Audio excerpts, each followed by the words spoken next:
Sir good afternoon. എന്താ sir അങ്ങനെ പറഞ്ഞേ? ഉച്ചക്ക് 12 മണിക്ക് ഗുഡ് മോർണിംഗ് പറഞ്ഞത്. എന്റെ പൊന്ന് സാർ ഒന്നും പറയണ്ട. വരുന്ന വഴിക്ക് ഒരു വലിയ ആക്സിഡന്റ്. ജനങ്ങൾ കൂടി നിൽക്കുന്നോണ്ട് ഈ ആക്സിഡന്റ് പറ്റി ആളെ കാണാൻ പറ്റിയില്ല. അപ്പൊ ഞാൻ ഒരു ഐഡിയ ചെയ്തു. എന്റെ വെള്ളിച്ചം മരിച്ചെന്നൊരു ഒറ്റ കരച്ചില് ജനങ്ങൾ എന്റെ മുഖത്ത് നോക്കിട്ടില്ലേ, അതൊക്കെ മാറി തന്ന്. എന്നിട്ട് ഞാൻ നോക്കിയപ്പോ ഞെട്ടിപ്പോയി സാറേ. എന്താണ്? ഒരു പട്ടി എത്തിടക്കണം.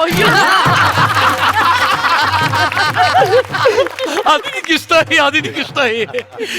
തന്റെ കഥ സീരിയസ് ആയിട്ടാണ് തുടങ്ങിയെങ്കിലും ക്ലൈമാക്സിൽ ഒരു ഹ്യൂമർ ഉണ്ടായിരുന്നു. അത് കാരണം തന്നെ ഞാൻ വെറുതെ വിട്ടിരിക്കുന്നു.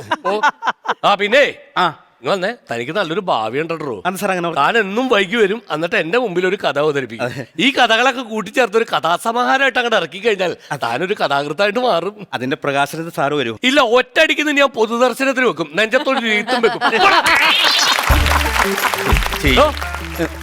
എന്താ സാറ് വന്ന് ഈ പുനർജന്മത്തിലൊക്കെ തനിക്ക് വല്ല വിശ്വാസം ഉണ്ടോ? അതിനൊക്കെ വല്ല തെളിവുണ്ട് സാറേ. തെളിവുണ്ട്. എങ്ങനെ?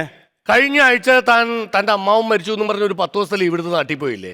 പോയി. ചടങ്ങിനായിട്ട് പോയി. താൻ അവിടെ ചടങ്ങിന് പോയപ്പോ തന്റെ മരിച്ചുപോയ അമ്മാവൻ തന്നെ തിരക്കി ഇവിടെ വന്നായിരുന്നു. ഇപ്പോഴും എന്റെ അമ്മാവന്റെ ആത്മാവ് എന്നെ തേടി നടക്കണ്ടല്ലേ? അമ്മാവന്റെ ഒരു കാര്യം